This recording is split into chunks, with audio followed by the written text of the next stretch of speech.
It's Monday, November 3rd. I'm Adam Walsh, and this is The Signal. Loads of issues in this world, from food insecurity to climate change, social, cultural challenges. Today in the show, we will meet folks trying to make a difference through something called social enterprises, and you're going to hear all about it and from them soon.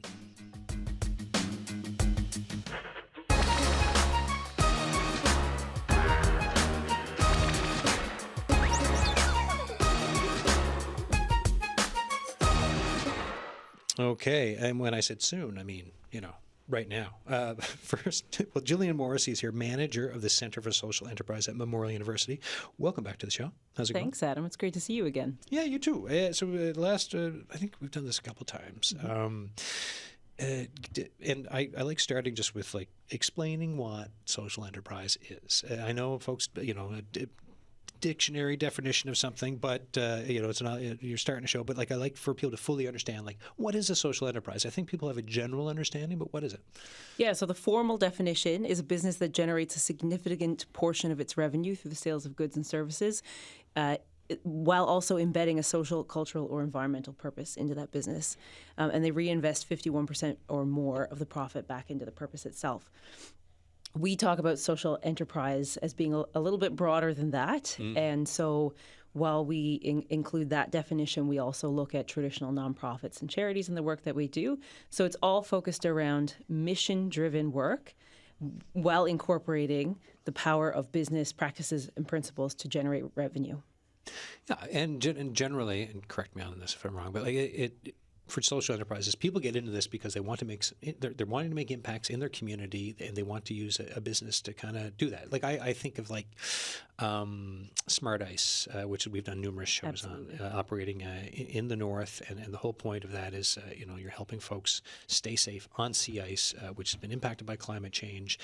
There's training of Indigenous youth, and everything gets poured back into, from training to climate understanding, and in this case, they tie Indigenous knowledge with science and put all that into keeping folks safe. Absolutely.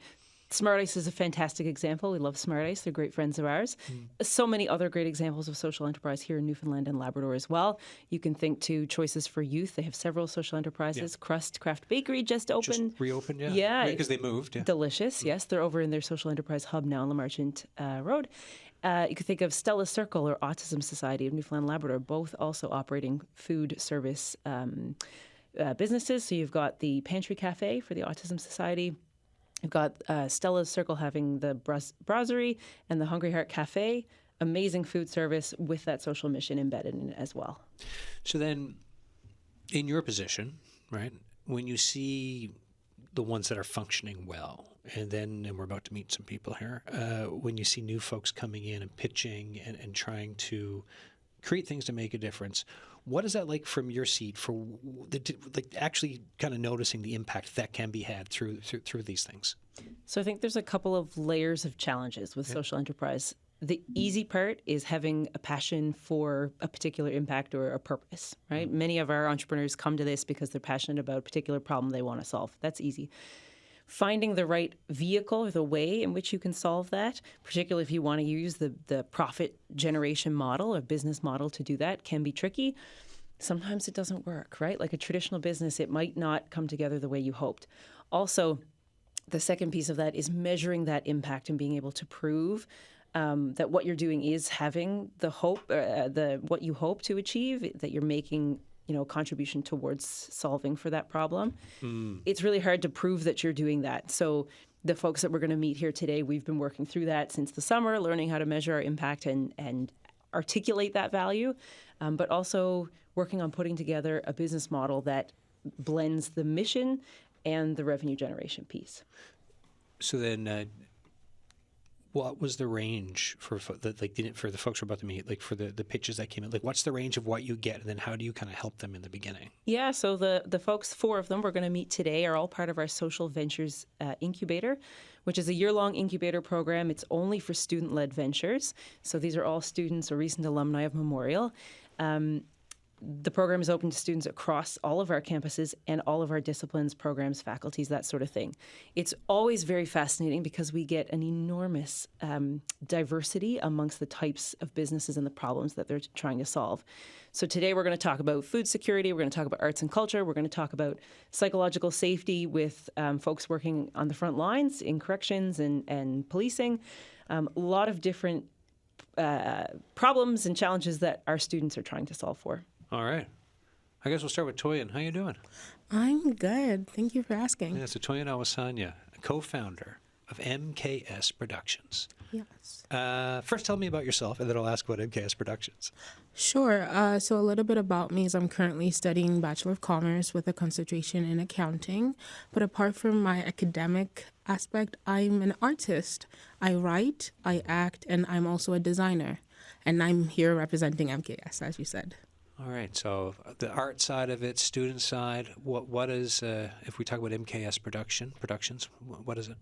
So we are a creative social venture led by 4 Black women who, our aim is to create spaces that center marginalized artists. So that could be music events, plays, or films that uplifts artists and also creates cross-cultural understanding. How's it going so far with the incubation process? Whenever I hear about an incubator, I always think kind of like, you're hatching little baby chicks that all of a sudden will someday turn into birds to soar high into the sky. So how does it feel to be incubated? It feels amazing. As Gillian just said, we're really learning how to develop our business and also measure our impact. So this incubator has really had us stop and just think what are we trying to achieve? What impact do we want to have on society? So we're really just looking back into how we can make an impact with the artists and also the people who attend our shows, so the audiences also. So it's been really nice. All right. Well, thank you. Nice to meet you. I'll have more questions. So we've got 2 folks here with FutureSprouts. Who's the lead speaker out of both of you? Just give me introduce yourselves, and then I'll kind of pick one or the other and ask some questions. Okay, I'm Yasaman. I'm a second-year master's student in community health, and my background is nutrition. Okay, excellent. Pablo, go for it. Hello, Adam. Hi.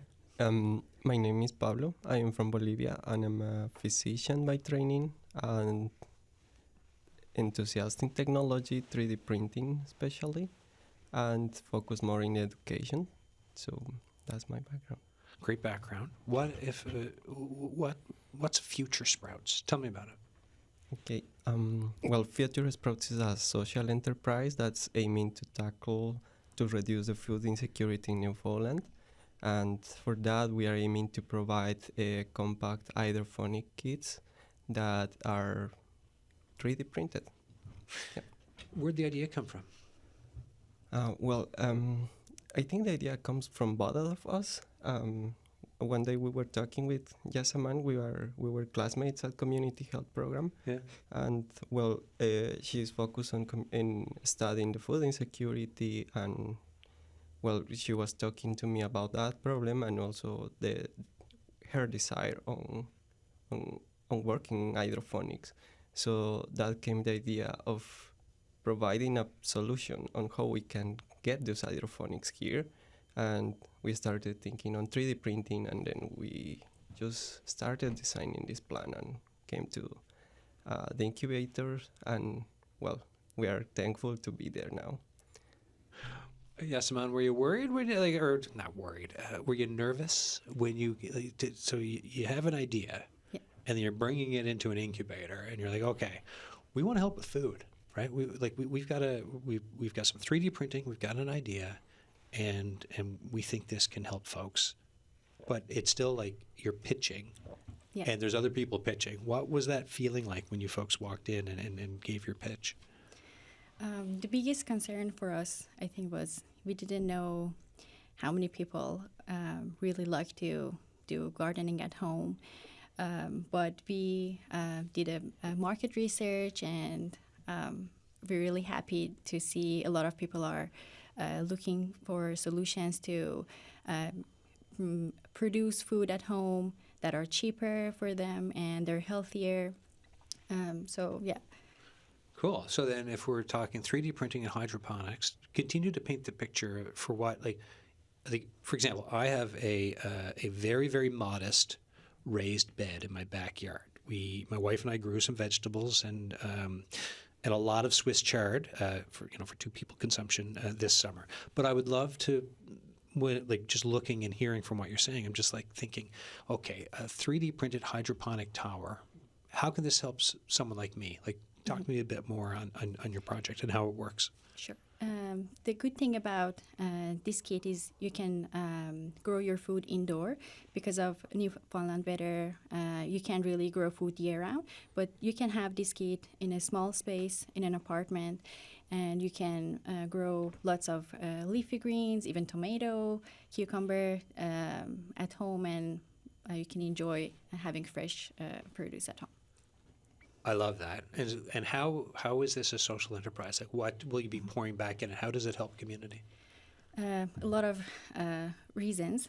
First, if people are growing food at home, there's less carbon footprint for bringing food and importing food to the island, and also the material that we're using for the kits are biodegradable material, and they're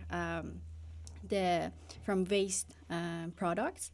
And also we're producing the kits here, and again, no shipping the product to the island. So it's sustainable and also helping people with food insecurity, because I think there are a lot of people are suffering from food insecurity in Newfoundland, and it's going to be really helping people in different areas. Pablo, why is this so important for you? Like, because I mean, you mentioned the idea, but like, what is it in you that you're like, no, I want to help with this. This is important. Based on my background, I think something that I've always liked from my work at a hospital when I was in Bolivia is the added value of the work. So helping people, seeing them how they recover, blah blah blah, and being here now, I always found that the significance of any job I do has to be more than the money. Yeah. And here is where it comes working on this project where, as Yasaman was saying, that the impact is, there is many factors where we can make impact. Carbon emissions, adding the availability of food within the island is, we create awareness as well through the people that they can grow their own food, the importance of growing food and not depending from imported food, the importance of the connection with the environment, and they're being able to grow something green at home by not just buying a product, just as well learning, because one of our objectives as well is to make sure that the people can grow food inside. So we are developing educational materials, things that allows them to success on that. That connection, right? That connection to food. Not everyone has it. Not everyone can have it. And I mean, I grew up in Newfoundland and Labrador in the 1980s when mushrooms came from a can. Apparently, they don't come from cans. You can grow them. So, like, to have that kind of a connection, I think, is just such a big thing. I've got more questions for you shortly. We've got Mike Taylor, I believe, who is on the line right now with Frontline Peers. Mike, how you doing? Hi, Adam. Very well. Thanks for dealing with me. I'm traveling, so I'm calling in from Ontario at the moment. No, it is all good. We're very flexible here on the Signal. Tell us about yourself. Give us who is Mike Taylor? Sure. Yeah, I'm currently a PhD candidate. My work is all looking at public safety, and my specialism is about corrections. And I come from that background. I worked as probation and parole officer.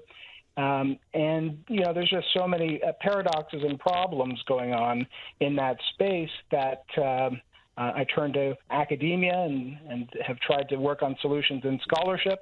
and I found more problems. So now trying to work on solutions through the social enterprise model. All right, then tell us about Frontline Peers. Sure, yeah. Frontline Peer is, we might think of it in terms of an analogy like the black box memory bank for public safety.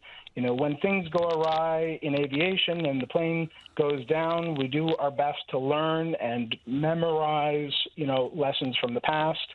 That's not happening so well from my perspective in when you look at public safety, governance, and administration. A perennial problem is the lack of listening from the ground up. So Frontline Peer is aiming to recognize and champion stories from the front line to help inform policy for the 21st century. So what types of, when we talk about stories from the front line that will help inform policy, what can you give me just some general examples of what those could be? For sure. So relying on my experience in corrections, we often hear, most of the problems, 3/4 of the stressors that folks encounter, they don't come from casework. They don't come from working with criminalized folks. They come from, forced overtime, challenging relationships in the workplace, feeling, unheard, undervalued, this sort of thing. So being able to operationalize and understand, the experiences, the tacit knowledge that people know viscerally and experientially. Organizations today struggle to learn and listen from the ground up. They're good at giving direction, but consequently, it means folks, when stuff goes awry, stuff rolls downhill and it becomes a blame game. So Frontline Peers looking to challenge that by understanding the realities from the perspective of folks doing the work and being able to help reversion how organizations work in today and going forward using technology and building cultural assets. Yeah, I mean, oftentimes, like we did a show a couple months ago about with folks from the medical community, and one of the big things that came out with this, with the ongoing health accord, or with the health accord that was ongoing, and I know there's a new government in now, but point being, a lot came up around silos, whether and folks not hearing from other departments, but also, like, I think on the, if you kind of push that silo down to the horizontal level, there were issues with what you're saying, right? Folks at the top not hearing from folks at the bottom. So for Frontline Peer, for folks on the front lines, if it is that, like you said, the issues of burnout, mental health challenges, things that need to be out there so that management, so that decision makers can understand, perhaps maybe even create a little bit of empathy to understand what they're going through, what the issues are. It can help inform policy, and this is where you come in. That's right. Psychological safety is a core concept here, and it's about creating recognition, and with the operating assumption that recognition leads to well-being. And right now, the data and the evidence all suggest that there's a preponderance and alarming rates of ill-being. So we're trying to do our part to turn that around, help people feel heard and valued. All right. So, Mike, I know you're staying on the line till the end of the show. So I will check back with you. But at any point, if you want to say something, feel free to chime in. You won't be forgotten, I promise. But I'm looking back at the folks here in the studio now.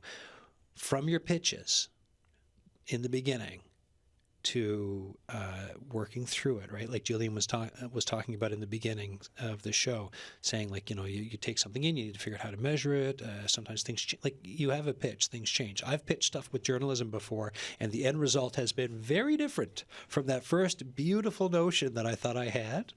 What's the follow through and learning been like for each of you so far? Toyin, we'll start with you. That's actually a very good question, because it's something that I've been thinking about the past few days. We mostly centered like MKS around artists, but going through the social venture, we've also realized like our audience members are also a key aspect of our business. Like we need to, because our aim is to promote cross-cultural understanding.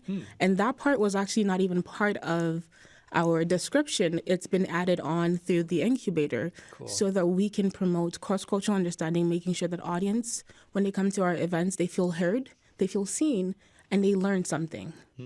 So that's how it's changed. So what was that like with your partners when like you're having these discussions? Was it like a eureka moment, or what was the moment like as you were learning this? There wasn't a big moment. It was little by little. Right. It just slowly started changing, and then all of a sudden we have something brand new that has completely changed. But it made sense in our heads because one thing that why we started was also creating culturally specific entertainment, because it also stemmed from our lack of having places to go that we could feel related to. So it made sense that we ended up adding audience members to our mandate, but like it's happened really slowly. So then as you do this learning, what do you think, like for the looking towards the finish line, right? What do you think that will look like in the end of like what's success for you? Because you've touched on a bunch of it there, but what's the end result of like, oh my gosh, we're doing it. This is working.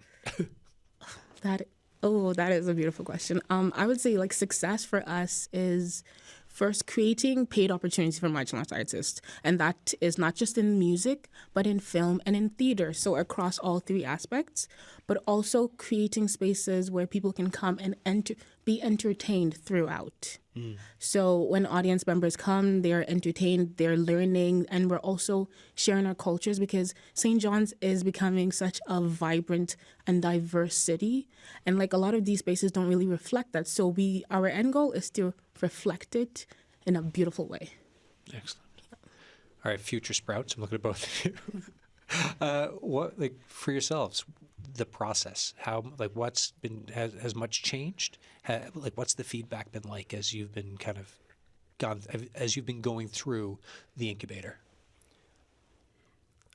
Well, I think when we started, FutureSprout was in a very, very early stage. Yeah. So we got with the idea like 1 month before the social enterprise began. So since that to now, I think our pitch hasn't changed, the fundamentals of it, but it has been evolving.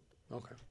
In terms that we have been more aware of what we were saying on that pitch, what we are aiming to offer to the people in terms of from the material a product, but also the impact that it could have to the people. So we have learned a lot during our time in the incubator, because having a structured and a systematic way to revise what we are doing has been very insightful, in terms that we analyze every word we say at the moment of pitching and understanding what we are aiming to get at the end. It must be awfully confidence building to get this type, like to have the sounding board through a process, because I think when you create something, it can be rather that can be a lonely experience, and there can be a lot of doubt and second guessing, because like, I don't know, I'm trying to create something that does not exist yet.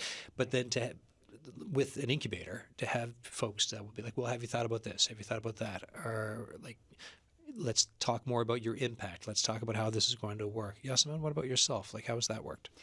To Pablo's point, I think the incubator program gave us structure for building all the foundations of the impact that we want to make to the society. For example, now we really want to focus more on the educational material that we want to produce for people who are new to gardening and they want to grow food. It's not just we want to make some product and sell to people. It's really important for us to help people understand where their food is coming from and how they can grow it. Like this is all came from all the classes we had and how we thought about making an impact and making all those measurements. Okay. Mike Taylor, what about yourself? Like, how have things changed from your, like, you walking in the door, doing the pitch to how things are going now? Well, it's an ongoing journey, and I reflect on what Gillian said. The huge piece of this has been just educating folks, and including myself, about what is social enterprise. And speaking about social ventures, we often talk about the triple bottom line: people, profit, and planet. And so, to directly respond.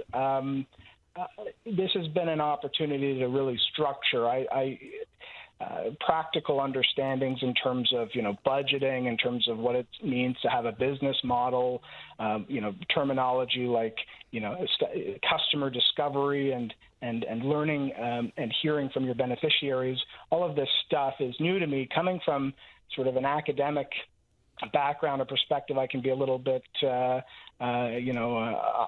in the sky, abstract, conceptual, and this has been a good opportunity to remain grounded, but also to cross-pollinate and talk with my friends in the cohort, folks at FutureSprout and NKS Productions. I mean, it's a community in itself, and we are blossoming in a way. So, Gillian, how are you feeling about you've got the folks whose social enterprises are being incubated? They're talking about what they've learned, the process for you as the manager. What's the feeling on this to be hearing everything they're saying? Oh, it always makes our whole team super proud of the current cohort and all those who've graduated in the 5 years, I believe, that have gone before. One of the things we're seeing really strongly in this cohort is the ability to share with each other and learn from each other and grow. And they all come from different backgrounds. We're almost entirely graduate students, but not totally. So we do have a lot of PhDs and master's student this year, which is new for us. We've been heavily undergraduate student in past years. But the diversity, so the other ventures in the incubator this year, we've got African and Asian chef venture, which is also cuisine-based, we'll say. We've got a disability arts venture in the incubator. We've got an impact measurement software, kind of like a SaaS setup in with us. And we've got a company called Assured Hubs, which is about newcomer housing and solving for challenges around that. So just the range of pursuits of these young people, the fact that they are, buckling down. It's a year-long program. It's a very rigorous application process that they go through to pitch their companies. As Pablo said, some of them are just really brand new ideas that they're trying to get off the ground. Some are more established and have done some work before they come with us. And then they spend a year in the program. They meet with their one-on-one business advisor regularly. They have training sessions with our staff and guest speakers at the center every couple of weeks. There's lots of homework to be done, all sorts of things. So they're really putting a lot of time and energy into it. And to kind of hear them talk about it and witness that growth and be part of that journey with them is really special to us. And also our incubator is the only one in the province. So we don't take that job lightly. We know that there's not, we can't take hundreds of people into the incubator. So we know that the group that does get in is not to say they're elite, but it's a small group. It's the top tier of all the applications we receive. We have 7 ventures. This year, we often have, 40, 50 applications. We have to sort through and rank them. And so it's a tricky process to go through. And then really just it's heartwarming and makes us very proud to watch these students flourish and their ventures to grow and develop. So for the Center of Social Enterprise, you said 5, how many years is it, you said? This particular program, for this program? I think this is the 6th cohort. I always forget. Yeah. 2020, we would have started our first one. Yeah. So around there. But what do you see then as the larger impact from the center for this type of output, for these folks that are coming through, and what it means for whether it's St. John's or Newfoundland and Labrador at large? Yeah, so for the center, we're a bit unique in terms of centers at the university. We do have a student-facing or university-facing mandate and also a community-facing mandate. So the incubator sort of bridges both of those in the sense of we're helping to train these students, or they could be recent alumni, with the vision that they're going to carry on with these businesses and operate in the community and maybe eventually become a community partner that accesses other programs that we have at the center. So we're helping to kind of bridge the gap from the student role and that hat that they wear into being, a social entrepreneur out in community that then has a different relationship with our center and the training process that we go through, helping all students learn about and develop skills in social enterprise, social entrepreneurship, and social innovation. Yeah, I think there's a lot to talk about diversifying the economy for Newfoundland and Labrador. I find this to be an interesting piece of the discussion point around it for what can happen. Like if you give folks the ability to come in and pitch and have something with support to be incubated, and then to have something that is really structured to, like, the whole point of a social enterprise is to give back and help with community in like the ways that you've kind of laid out there are vast. I think it's an interesting thing to have as part of that discussion for the province, and for the outlook. And in the recent years, we had the action plan for social enterprise. The province has been very responsive and supportive of certainly all of our initiatives and with our partners in the ecosystem to support whatever we might dream up and think, we're going to work on to support social entrepreneurs. So we've been very grateful to have, the provincial government and other supporters as well getting behind our work, and certainly getting behind the work of these folks as they launch their own social ventures. So Mike was mentioning how it's great to bounce ideas off each other. What about the rest of you when it comes to working together? You've got your individual ideas and projects that you're working on, but you're also part of this cohort, people working together. What's that been like? Is there a peer-to-peer support help bit with this of like, oh, this is working for my project, or this didn't work as well, or oh my gosh, I'm not alone on this. There's someone else like me. How's it been for you?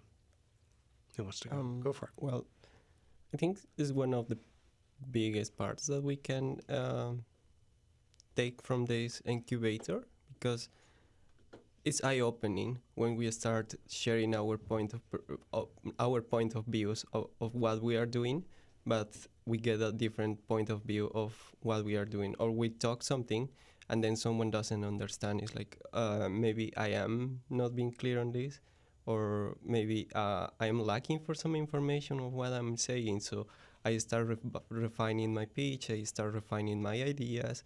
And at the same time, it's like we have a lot of concerns. We have a lot of ideas about what we have to do, but we are overwhelmed. But knowing that everyone is going to the same path is kind of calming for us as well. Not because everyone is struggling, but it's because we know that this is the process and we will go through this eventually. Yeah, we're not alone. There's others like us who are trying to do something else, albeit differently, but at the same time with the same spirit, which is out there. Yasaman, what about you?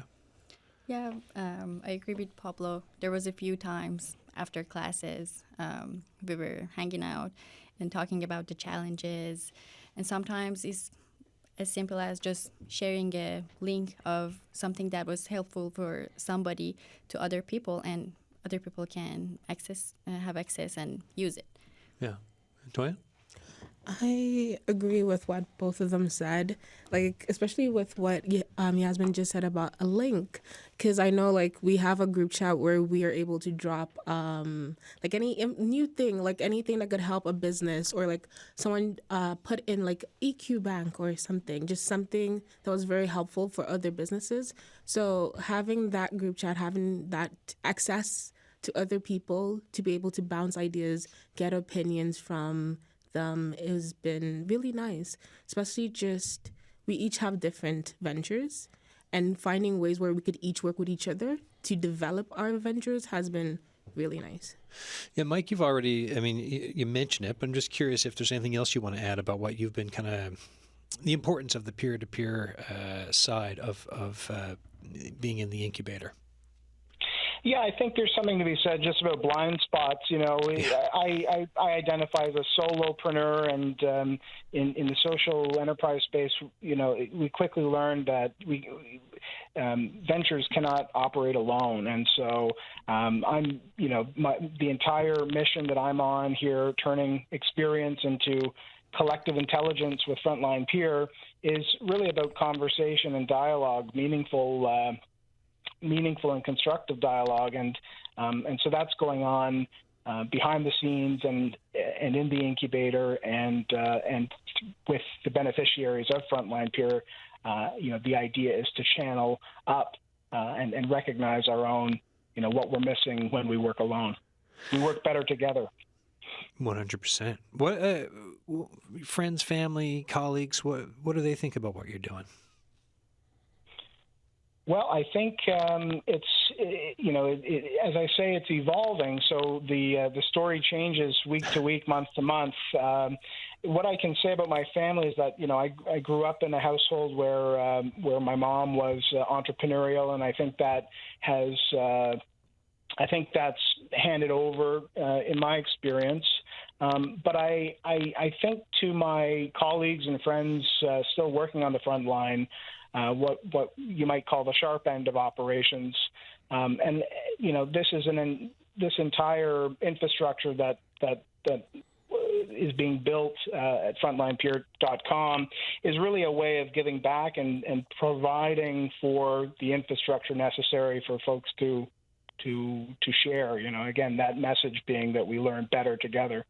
But I don't think I'm answering your question directly. Friends and family scratch their heads a little bit when I get too conceptual. Oh, I find, look, anytime you work on a project that is special to yourself and you're trying to kind of, what it is, but then people ask, like, I've had it a bunch of times in my life where I'm like, I don't know if I'm explaining the thing that I'm doing at work too well, but it's going to be great, folks, once you see it and you understand it. And sometimes it just takes a little bit. Like, I think for what strikes me with Frontline Peer, it's at the end of the day, and again, correct me on this if I'm off base, but like the importance of workers to feel recognized and seen and heard, and what that can, if that happens, what that can mean for their futures with policy changes. That's right. Recognition is really a core aspect here, with the assumption being that those who are recognized experience well-being, and getting away from what the data is showing, which is all the administrative harms that go on. But I think, having an opportunity just like this to speak with an objective observer like yourself, someone with compassionate curiosity, it's just an opportunity to sort of reframe and through conversation help make more sense about this mission that I'm on personally. All right. So, folks, for here in studio, and I'll circle back to Mike on this. You've talked about why you're interested in social enterprise and what you're doing. The broader, bigger picture of social enterprise and the world we're living in. I'm just curious as to your thoughts on why it's so important to go into social enterprise now in 2025 with everything going on in the world, and if you have thoughts on that. Toyin, I'll pick on you first. Wow, okay. Big old broad question there. So why is it important to go into social venture in 2025? I would say it's because of, I guess I would use MKS, just what we do as a reason. We are currently looking at Canada. It's such a diverse place, and it's going to continue to become more diverse. So there is a need to create social impact in the sense of creating spaces where people feel heard, feel safe, feel represented, and feel connected to community. So I would say in 2025, that is one of the biggest reasons why social venture should exist, to create that space, to make people feel, to create impact in people's lives. What's a safe space for you then? That when you think of safe space and creating something like what you're describing, what constitutes a safe space, and how do you achieve that? I would say, at least for right now, diversity, in a sense of when I walk into a room, I want to feel like, oh wow, there are people like me around me. It doesn't need to be a room full of Black people. No, it needs to be a room full of people who can understand me. And that can be with just our mindsets, with diversity, with vibrant storytelling, I hope that's making sense. It is. Just mindset more of. So I would say that's what safe space means to me. Yeah, and I guess there's because when I think of art, it connects people, right? It helps people understand one another, and then if there are differences with people, so my background, growing up in Newfoundland and Labrador, or up till now, right? I'm a middle-aged white guy. Me and you are going to have different backgrounds and see things through different lenses. But at the same time, if you're performing, or if there's, or you've got an artist with productions that's there, perhaps there can be a connection for me that can bring me in, and we can kind of maybe understand each other, even if we do have differences a little bit more. I mean, this is some of the stuff that I'm getting from you and what you're putting out, which I find really interesting. Yes, no, absolutely. That is spot on. Like using our most recent event, Music Night, we had artists from different like they all call St. John's homes. Oh, yeah. But culturally, they're all from different parts of the world. And it was nice to just bring all of those people into one room and just how well everyone connected with each other. Like we never, like a lot of the people we didn't know, but there was a feeling in the room where like on stage we could relate with each other. We could relate with diversity. We could relate with dance. We could relate with bands, with music, with art in different ways. And it's just, yeah, there's an energy in the room. At what point were you just like, oh, yeah, this is working? Oh, wow. Was it right away? Was it halfway through? Was there any one point, or was it just like, or was it you looking at the end of the night being like, from the performances to the dance to everyone kind of from all these different backgrounds working together in a very St. John's safe space environment? Like, when was it that you thought, well, this is magic? Midway, I would say during the intermission. Okay. It's just seeing people were so excited because we also had games. People had their phones out. They were talking to each other saying, oh no, I think this is the right answer. Just seeing the way, how excited they were even during the intermission, because we also were selling food. So having people just talk like, oh, this food is so good. Having people even come up to me and give compliments of how the event is happening. Like, wow, I've never seen so much people in one room in St. John's. That's when I knew. I was like, oh, wow, like this is really real. Like this is having an impact. But I think it was also then just seeing the post-event, the pictures, the videos, the comments, all of that made it feel more real. Like, wow, we really did something like big. Wow. Well, congrats on that. Oh, thank you. Pablo and Yasaman, you talk about your medical background, you talk about nutrition, you talk about food insecurity, helping folks understanding, wanting to also help folks connect with the food that gets grown, something alive and real, leafy green, or tomatoes in your home. What's the bigger underlying, like, why 2025 for social enterprise for both of you? Okay. Well, I think each of us have a different and well, not different, but a complementary perspective on that. And on my perspective, from my medical background and then studying public health and getting involved in education, something that calls my attention a lot is when anyone gets sick and goes to a doctor, especially chronic disease, whether it's mental or organic disease, what the doctors prescribe as a therapy besides medication is go and do exercise, eat healthy. So we are talking about lifestyle, we are talking about the environment, get a better job, reduce your stress, but how we do that? And what happens if the city or your society doesn't have the opportunities for you to do these changes?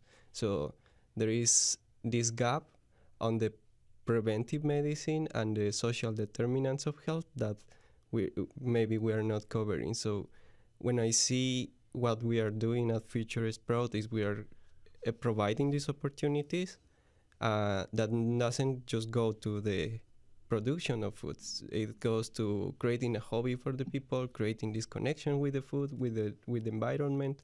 So it has like a very comprehensive goal on that part. And I think that is something that I really like and I really believe that is important for our generation to start working in the cities. 2025 for St. John's. And help people make a difference, like from, like you said, social, like to play in that on that field of social determinants of health, and to be part of that conversation. I mean, it's massively big. And also, I think what we are doing always, we are at job, but giving significance to this job. What we do, giving a significance that is is better reflected in the society. Well, I mean, look, I'm working on a story right now about farming and climate change, right? Issues farmers in this province and Atlantic Canada are having because we had a hot summer, we've had drought conditions, talking about adaptation. And I think what both of you are talking about too today, I mean, that fits squarely in that discussion too of like, what do we do when we look at the climate crisis we're living in with climate change and global warming? And are there things individual households can have that are affordable, that are easy to bring in, and that can make a difference? So I enjoy this part of the conversation too. Yasaman, what about yourself? Just wanted to add, social enterprises can help, can be really helpful for the society to feel like a community and people feel that they're taken care of. It could be really different from what MK Sisters are doing with art or what we're doing for helping people to know how to grow their food. And also to your last point, it's really, sorry, I lost. Well, that's okay. I was just thinking about just in 2025, the big reason why you're kind of coming into this. What is, because you've talked about, we've heard social determinants of health, your own backgrounds and everything else. And then I was just thinking, like, for me, my own thoughts around what you've done is I've been thinking a lot about climate change recently and just where that could fit in. And that's just through my lens of like looking at your project. But I'm just wondering if there's anything bigger, else bigger on your end of just what's pushed you forward in 2025 to be doing this. Yeah, I think my background is all about helping people to have a healthier lifestyle. And through this social impact, we can get closer to that idea that I have. Okay. Right. And in 5 years, where would you like this to be? Like, describe 5 years down the road if everything goes either, according to plan or according to enough of a plan for it to be working. Like, what do things look like? I think we're looking at reaching to bigger communities, not only households, maybe schools or senior homes or places that more people can access to the growing food and all that. All right. I'll be curious to follow it. Mike Taylor, for yourself, is there anything like that you're hearing that jumps out at you and all the other thing? Go for it. Then I've got a there's a few points. I mean, I reflect on sort of the bigger picture here, being, with the academic background, I think big picture all the time. And so, what I think our small part here with Frontline Peers is doing is trying to reinstate democracy, in so many ways. I had the pleasure of being with you at a talk on Signal Hill about what the university owes the public, and a broader perspective of this of that conversation from a few months ago is just this idea that institutions seem to be failing or at least changing. There's a lot of distrust. The very notion of money or profit is problematic and something that social ventures and social enterprise looks to augment or innovate. And the nature of work is changing. So Frontline Peer is, working towards a bigger mission about reinstating trust and democratizing through user-generated content and storytelling to circumvent the corporate speak and create meaning. Transform from looking at incidents to insight, from hierarchy to reciprocity, and defensiveness to humility.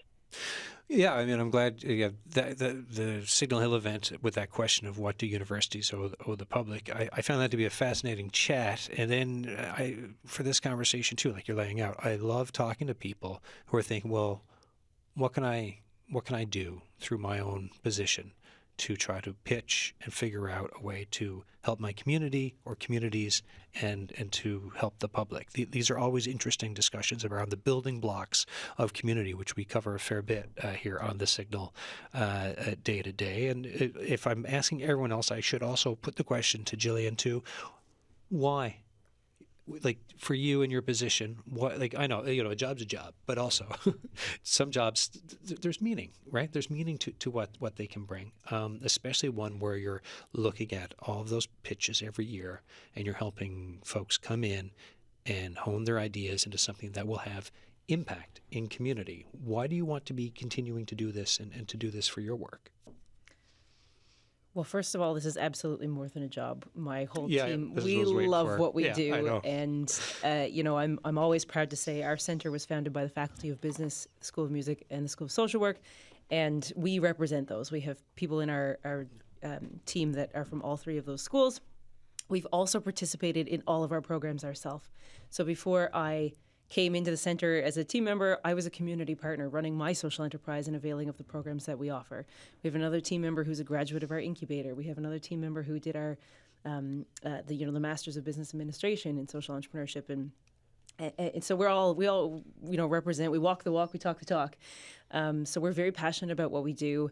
We believe in helping, or the mission to help shape the next generation of socially minded leaders, and so we try and offer those opportunities to everyone and anyone, both in our university community, but also the broader sector and people who are interested in getting involved as well. So we work with a lot of partners at the university level, at the community level, try and bring knowledge home to the province and share that as widely as we can, and certainly proud to have the ambassadors for our center and the university for sure represented here among our incubator participants. Because it's quite the time to be doing this. I'm tomorrow there's going to be a federal budget. We're in a time of buy Canadian, a completely changed trading relationship with the United States. We already talked about the need to diversify the economy in this province, but it's quite the time. And then to look at everything you guys are kind of working on and the output, and for everyone else that you're introducing, do you feel there's a responsibility? What's the weight of it like for you?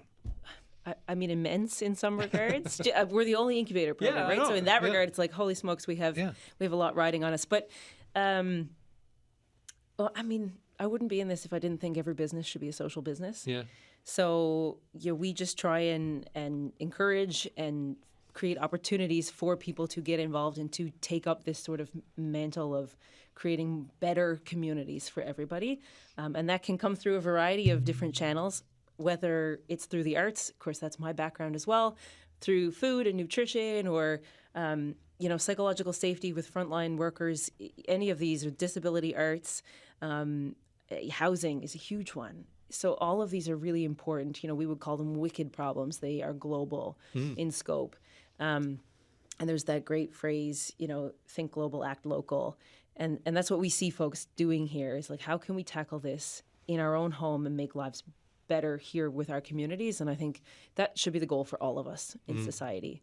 And reflecting on what these wonderful entrepreneurs have said, for me, it all comes back to dignity and democracy. So whether it's having the choice and the knowledge to manage your own food system and the food that you take into your home and your body, or the ability to participate in your culture or other cultures around you, that's something that everybody should have, dignity and democracy. That word dignity, we just did a show last week, a food bank check-in. Rudy Singleton from Emmaus House was in the chair, and he said the one thing for when you're coming there to use that food bank, and that they make sure, it's to have dignity. Absolutely. And how important it is. So I find it really interesting that Friday was this conversation around dignity, and we're ending today's show with this thought of the importance of dignity.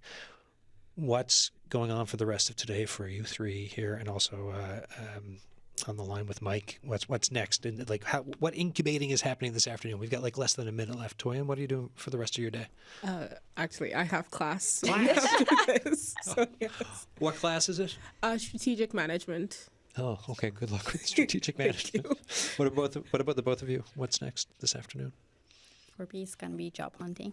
Job hunting? Yeah. Okay. Good luck with job hunting. Thanks. Pablo? Going back to work. Back to work? Yeah. All right. Good luck with going back to work. And I'll check. And Mike, in Ontario, what's the rest of your day looking like? Well, I've dedicated this morning to being prepared for today's interview, and so the morning has been for social venture stuff, and I'll work on plugging away at the PhD commitments I have this afternoon. So I'll be in the library. All right. Well, hey, look, thanks for being on from Ontario. Appreciate you taking the time, and thank you all for coming in here today for the show. I really appreciate it. Thank you so much. Thank you, Adam. Adam. Thank you. All right, everyone. Thank you, Adam. Cheers. That is it for today's show. If you have thoughts for us, the signal at cbc.ca, 709-576-5260 for the signal line if you want to call and leave us a message. Coming up tomorrow, we're going to stay talking with students and about students. We're talking about mental health on the show. It's a show about knowing the difference between mental health and mental illness, getting the right support. We'll be speaking with some university students and about supports at Memorial University. That's tomorrow. Until then, thank you for listening and, well, cheers.